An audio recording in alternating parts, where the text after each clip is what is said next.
কলিকাতা বিশ্ববিদ্যালয় BA fourth সেমিস্টারে সকল শিক্ষা বিজ্ঞানের জেনারেল পরীক্ষার্থী বন্ধুদের জন্য আজকের আমি তোমাদের শিক্ষা বিজ্ঞান GECC 4 এই পেপারের উপর থেকে অর্থাৎ জেনারেল কোর্সে যে পেপারটা তোমাদের রয়েছে আজকের লাস্ট মিনিট একটি গুরুত্বপূর্ণ সাজেশন তুলে ধরবো।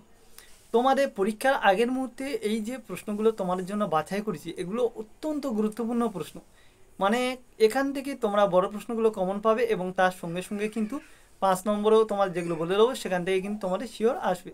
সেই জন্য সবাইকে বলবো যে প্রশ্নগুলো আমি তোমাদেরকে গুরুত্ব দিয়ে তৈরি করতে বলছি তোমরা এই প্রশ্নগুলো কিন্তু খুব ভালো করে তৈরি করবে, তাহলে তোমরা এখান থেকে সমস্ত প্রশ্ন কমন পাবে এবং তোমরা তাহলে রেজাল্টটা খুব ভালো মতো তৈরি করতে পারবে। এখানে সাজেশনের মধ্যে তোমাদের ফার্স্ট চয়েস সেকেন্ড চয়েস অনুসারে কিছু প্রশ্ন আমি বাছাই করেছি যেগুলো অত্যন্ত গুরুত্বপূর্ণ প্রশ্ন, অর্থাৎ তোমরা দেখবে যে তোমাদের মধ্যে কিছু প্রশ্ন 4টে করে স্টার মেরে রেখেছি এবং তোমাদেরকে উল্লেখ করে দিয়েছি আমি ওখানে যে এগুলো ফার্স্ট চয়েসের প্রশ্ন সেগুলো খুব ভালো করতে হবে, ওখান থেকে 10ও পাবে 5ও পাবে। বাকি তোমাদের সেকেন্ড চয়েসে কিছু প্রশ্ন রেখেছি যেগুলো 5-এর জন্য, সেখান থেকে কিন্তু সেগুলো তোমরা কমন পাবে।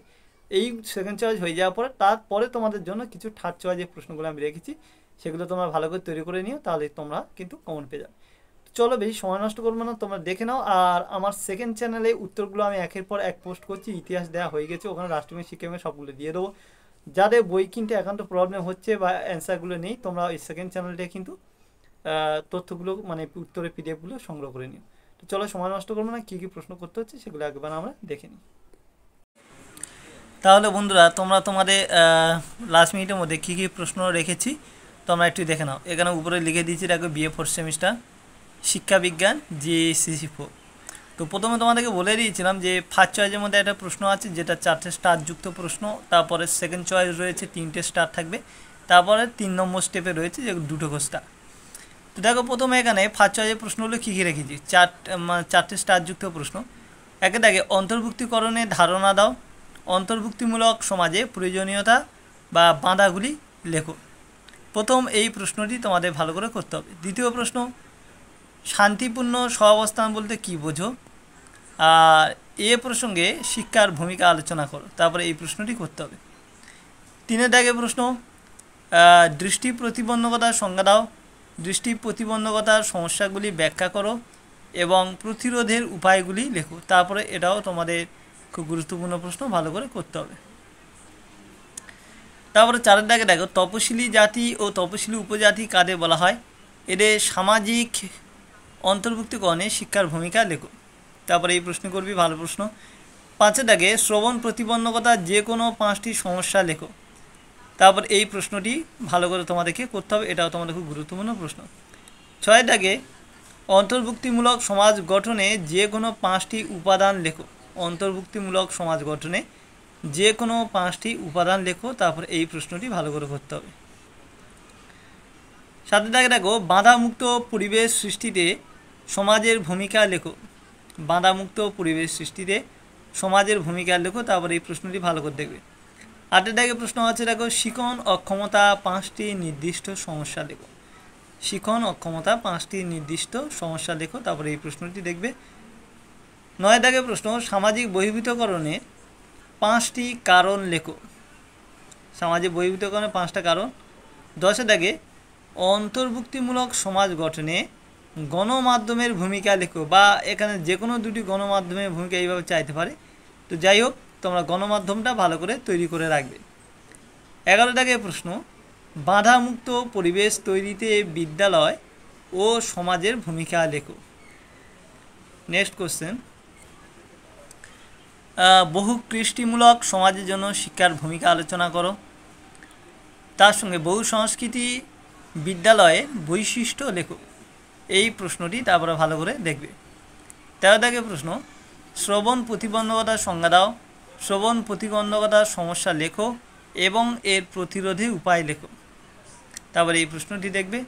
এবং ফার্স্ট চয়েসের লাস্ট প্রশ্ন শান্তি শিক্ষা কি, শ্রেণীকক্ষে শান্তি শিক্ষা প্রদানে শিক্ষকের ভূমিকা লেখো। এবার বলি এই যে 14টা প্রশ্ন তোমাদের দেওয়া হলো ফার্স্ট চয়েসের মধ্যে, এখান থেকে তোমরা 10 প্রশ্ন সব কমন পাবে চোখ বুঝিয়ে, এবং তোমরা 5ও এখান থেকে বহু প্রশ্ন কমন পাবে।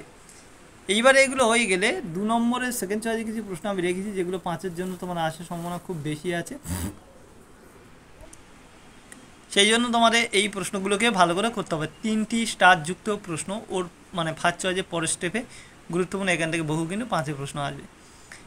একের দাগে দেখো, প্রতিবন্ধকতা কারণ ও প্রতিকার আলোচনা করো, খুব ভালো প্রশ্ন। দ্বিতীয় প্রশ্ন, অন্তর্ভুক্তিমূলক শিক্ষার বৈশিষ্ট্য ও উদ্দেশ্যগুলি সম্পর্কে আলোচনা করো। তারপরে এটি করবে, এটাও খুব গুরুত্বপূর্ণ প্রশ্ন। 3-এর দাগে, সামাজিক অন্তর্ভুক্তিতে শিক্ষার ভূমিকা লেখো।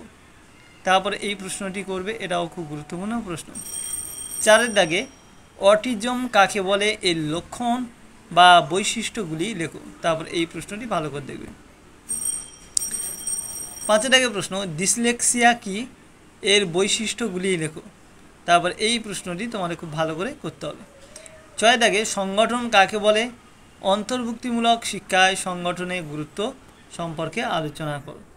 এই 6টি প্রশ্ন তোমাদেরকে দেওয়া হলো সেকেন্ড চয়েসের মধ্যে থেকে। এখান থেকে আমরা 5-এর জন্য বহু প্রশ্ন কিন্তু আবার কমন পেয়ে যাবে। তো মূলত এখানে যে প্রশ্নগুলো দেওয়া আছে এইগুলো সব 5-এর জন্যই বেশি গুরুত্বপূর্ণ। এখান থেকে 5 নম্বরের প্রশ্নটা তোমাদের বেশি আসবে, এখান থেকে 10-এর জন্য এগুলো না, এগুলো 5-এর জন্য খুব ভালো করে 6টা করবে, এখান থেকে 5 তাহলে কমন পেয়ে যাবে। এই কটা হয়ে গেলে থার্ড চয়েসে তোমাদের কিছু প্রশ্ন রেখেছি, 2টো স্টারযুক্ত প্রশ্ন, যেগুলো 5-11 এখান থেকেও কিছু একটা দিতে পারে। যারা ভালো রেজাল্ট করতে চাও তারা অবশ্যই প্রশ্নগুলো দেখবে। একে দাগে দেখো, অক্ষমতা ধারণা দাও। দ্বিতীয়ত, বৌদ্ধিক অক্ষমতার কারণ এবং বৈশিষ্ট্যগুলি লেখো। 3-এর দাগে, লিখন অক্ষমতার কারণগুলি লেখো। 4-এর দাগে, শিখন অক্ষমতার কারণগুলি লেখো। 5-এর দাগে, তপশিলি উপজাতি ধারণা দাও। তপশিলি জাতি উন্নয়নে জাতীয় শিক্ষানীতি 1986 এর সুপারিশ সমূহ আলোচনা করো। 6-এর দাগে প্রশ্ন, নারী ক্ষমতায়ন বলতে কী বোঝো, এর উদ্দেশ্যগুলি কি কি। নারী ক্ষমতায়নে বাধা সমূহ লেখো। এখান থেকে 5-এ কিন্তু ঘুরে ফিরে দিতে পারে, ভালো করে দেখে রাখবে। 7-এর দাগে প্রশ্ন, অস্থি বিকলাঙ্গতার কারণগুলি লেখো, প্রতিরোধের উপায়গুলি লেখো। 8-এর দাগে, অন্তর্ভুক্তিমূলক শিক্ষায় শিক্ষকের দায়িত্ব ও কর্তব্য সম্পর্কে লেখো। 9-এর দাগে প্রশ্ন, অন্তর্ভুক্তিমূলক শিক্ষায় শিক্ষাগত এবং সামাজিক বাধাগুলি কি কি তা লেখো। 10-এর দাগে প্রশ্ন, শিক্ষার সংস্থা বলতে কী বোঝায়, শিক্ষার বিভিন্ন সংস্থা সম্পর্কে আলোচনা করো। এই হচ্ছে টোটাল প্রশ্ন। এখান থেকেও কিছু কিছু তোমরা দেখবে 5 প্রশ্ন কিন্তু কমন পাবে। তো এই যে প্রশ্নগুলো তোমাদের 3টে স্টেপে ভাগ করে বুঝিয়ে দিলাম। ফার্স্ট স্টেপের মধ্যে সব 10-এর প্রশ্নগুলো ওখান থেকে কমন পাবে, মানে ফার্স্ট চয়েসে যেগুলো দিয়েছি। সেকেন্ড চয়েস থেকে 5, ওখান থেকে অনেক প্রশ্ন কমন পাবে। বাকি থার্ড চয়েস থেকে করলে তোমরা প্রায় নিখুঁতভাবে 5 নম্বরে কমন পেয়ে যাবে। এই 3টে স্টেপে তোমাদের গুরুত্বপূর্ণ প্রশ্নগুলো বোঝাবার চেষ্টা করলাম, এইভাবে তোমরা করো। আর তোমাদের উত্তরগুলো কিন্তু সেকেন্ড চ্যানেলে আমি পোস্ট করে দেবো, আমার যে সেকেন্ড চ্যানেল রয়েছে শুভঙ্কর মাস্টার বলে। যাদের খুব অসুবিধা, বই কিনতে পারোনি বা নানান প্রবলেম চলছে, তাদের জন্য এই সিদ্ধান্ত, তোমরা সেকেন্ড চ্যানেল থেকেই উত্তরগুলো সংগ্রহ করে নিও। সেকেন্ড চ্যানেলে কিন্তু ইতিমধ্যে তোমার ইতিহাসের উত্তরে পিডিএফ দেওয়া হয়ে গেছে, যারা সংগ্রহ করোনি ওখান থেকে কিন্তু করে নিও। তো আজকে ভিডিওটা বন্ধু এখানে শেষ করছি, পরবর্তী ভিডিওতে আবার দেখা হবে। সবাই ভালো থেকো, সুস্থ থেকো, ভালো করে পড়াশোনা করো। কোনো জায়গায় প্রবলেম হলে অবশ্যই তোমরা জিজ্ঞেস করতে পারো।